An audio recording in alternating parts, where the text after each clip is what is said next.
Before the opening bell, U.S. indices closing lower on Thursday as the Dow Jones failed once again to reach its key level of 20,000. Shares in automobiles and components, retailing, food and staples retailing, they were all under pressure. While on the economic docket, a lot went on as annualized third quarter GDP growing 3.5% quarter over quarter in the third print from 3.2% in the previous revision.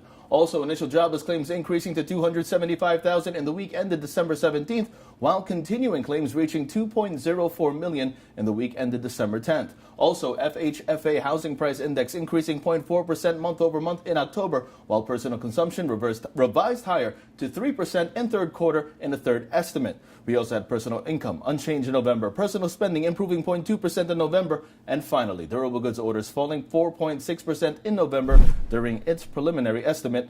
With all of that combined, decliners ahead of advancers, 62% of SP 500 constituents, they traded lower yesterday. Now, after the markets closed, Cintas reporting second quarter EPS from continuing operations of $1.13 versus $1.03 last year on revenues of $1.3 billion.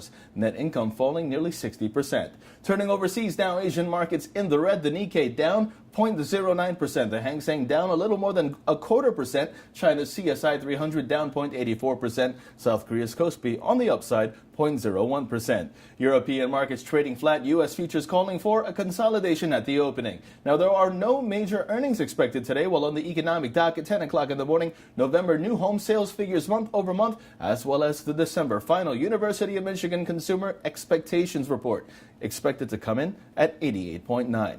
Turning over to the markets, the SP 500 intraday sees a consolidation in place. The relative strength index mixed with a bearish bias and short positions below 2261 are favored, with targets at 2255 and 2252 in extension. The Nasdaq, meanwhile, sees its key resistance at 4939, therefore preferring short positions below that figure, and the Dow Jones sees consolidation, preferring short positions below 19,900.